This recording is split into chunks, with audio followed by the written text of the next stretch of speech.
নমস্কার বন্ধুরা, welcome back to my channel Labani's cook and ব্লগে সকলকে স্বাগত জানিয়ে আজকে আরও একটা নতুন ভিডিওর সঙ্গে আজকে তোমাদের সাথে যে ভিডিওটা শেয়ার করব সেটা হলো সাধারণ যে আমাদের সর্দি জ্বর কাশি হয়, তো সেগুলো প্রত্যেকেরই হয় সিজন চেঞ্জের সময়। কিছুদিন আগে আমার ছেলের হয়েছিল, তো ওকে সেবা শুশ্রূষা করে আমি ঠিকঠাক করলাম, তারপরে আমার হয়েছে বেশ গলা ব্যথা আর তার সাথে সাথে একটু হালকা হালকা জ্বরের ভাব।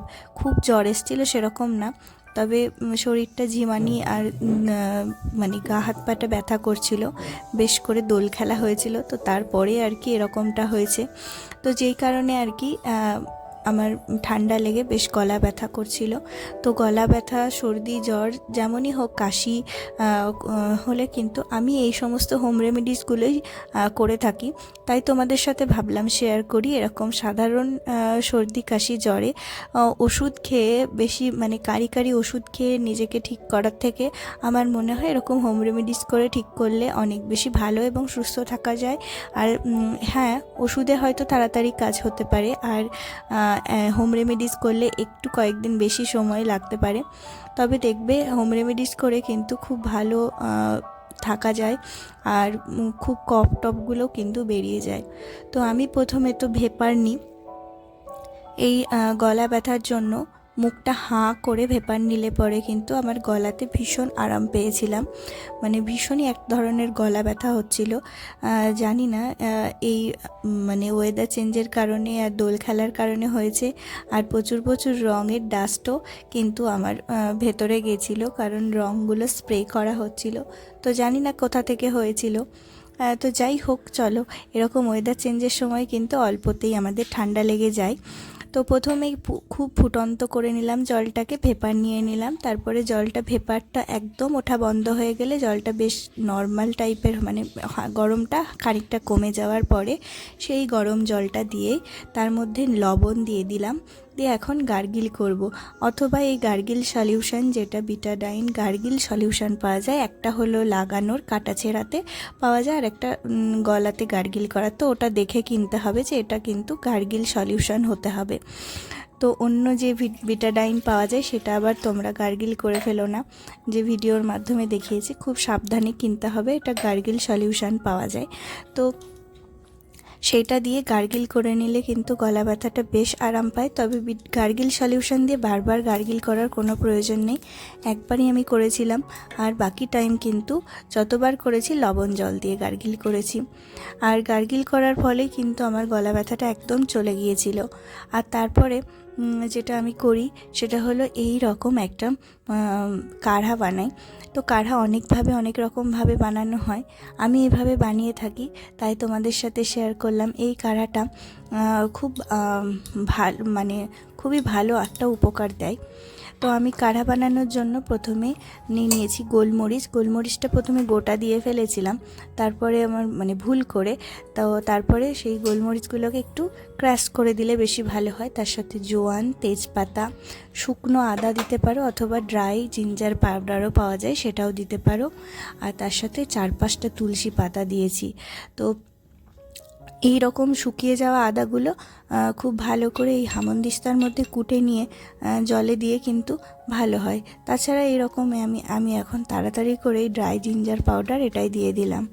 তো ওর মধ্যে লবঙ্গটা দিতে ভুলে গেছিলাম, তবে কাঢ়াটা খেয়ে আমার না খুব উপকার হয়েছিল, বেশ গলা ব্যথাটা অনেকটাই কমে গেছিলো। তো এটা ছেঁকে তারপরে এখন আরামসে বসে বসে ধীরে ধীরে এই কাঢ়াটাকে খাবো। টেস্টের জন্য তোমরা চিনি বা গুড় অ্যাড করতে পারো, তবে আমি কিছু অ্যাড করিনি, সামান্য একটু বিট লবণ অ্যাড করে নিয়েছিলাম, তাহলে খেতে একটু ভালো লাগে।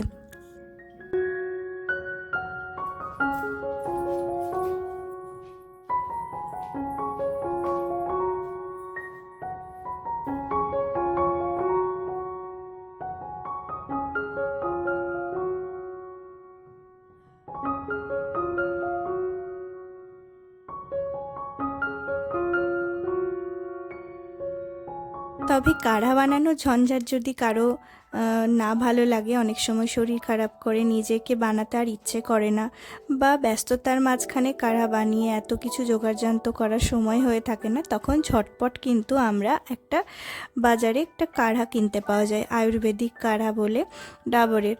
তো এটাও কিন্তু ভালো, তবে তুলনামূলকভাবে বলবো যে ঘরে বানানো কাঢ়াটাই বেশি ভালো। তবে এটাতেও কিন্তু খুব ভালো উপকার দেয়। গরম গরম 1 কাপ গরম জল করে নিয়েছি, যেরকম চায়ের জল গরম করি ফুটন্ত, তো সেরকম জল গরম করে একটা এরকম পাতা পুরোটা ঢেলে দেব। একটা বড় প্যাকেটের মধ্যে এরকম ছোট ছোট অনেকগুলো পাতা থাকে, তো আমি 15টার একটা প্যাকেট কিনেছিলাম, আর একটা কমেরও পাওয়া যায় 7টি, তো এরকম পাওয়া যায়। তো এই শীতকাল জুড়ে পুরোই আমি এটা রেখেছিলাম ঘুরিয়ে ফিরিয়ে, কারোর না কারো সর্দি কাশি হচ্ছিলই, আর শীতকালে এটা খেতেও বেশ ভালো লাগে এবং গলাটাও বেশ ভালো রাখে।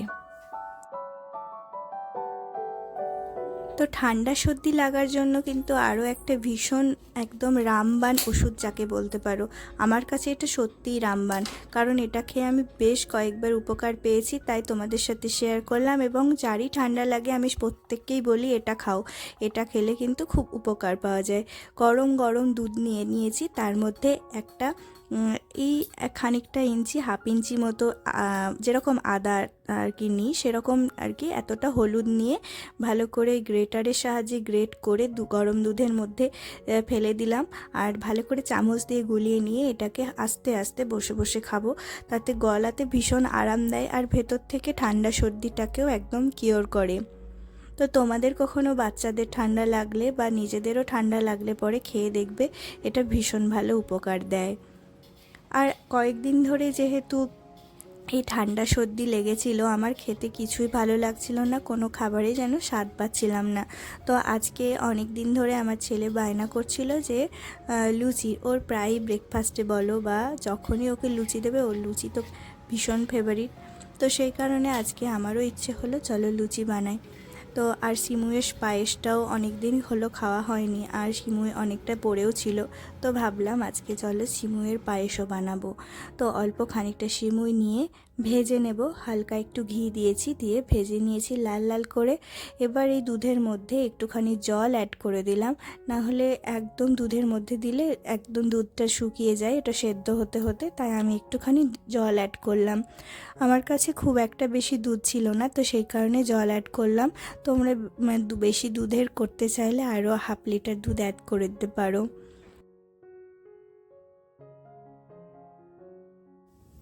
তারপরে এর মধ্যে তেজপাতা, এলাচ, যার যেটা ভালো লাগে, প্রয়োজনীয় ড্রাই ফ্রুটস, কাজু কিশমিশটাই বেশি দেওয়া হয়, তাছাড়া অন্যান্যও কিন্তু ড্রাই ফ্রুটস দেওয়া যেতে পারে, আমন্ডও কেটে দেওয়া যেতে পারে। তো এইভাবে সিমুইটা আমি বানিয়ে থাকি।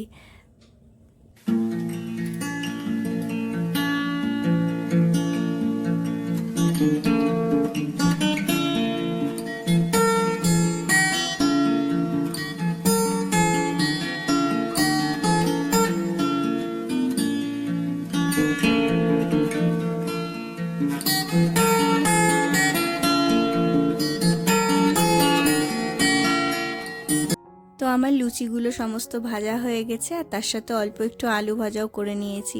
ডিনারটা সেরে নেব, তারপরে তোমাদের সাথে সর্দি কাশি থেকে নিরাময় পাওয়ার জন্য আরও একটা টোটকা তোমাদের সাথে শেয়ার করব। তো চলো ডিনারটা সেরে নেওয়া যাক।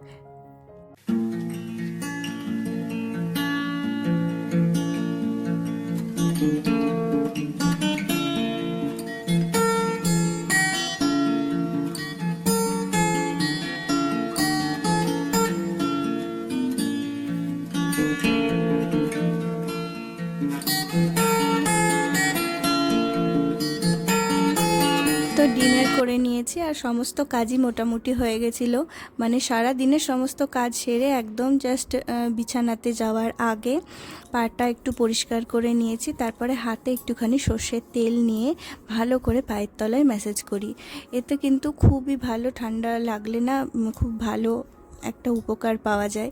আর পায়ের নিচে এভাবে অনেকক্ষণ ধরে অয়েল ম্যাসেজ করার পর যদি ঘুমানো হয় রাত্রে কিন্তু খুব সুন্দর ঘুম হয়, একদম ডিপ স্লিপ যাকে বলে। তো খুবই সুন্দর ঘুম হয়। তোমরা কখনো দেখবে করে। সারা দিন আমরা যেহেতু পায়ের ওপর ভর করে কাজকর্ম করি, তো পায়ের ওপর ম্যাসেজ করলে পরে খুবই ভালো একটা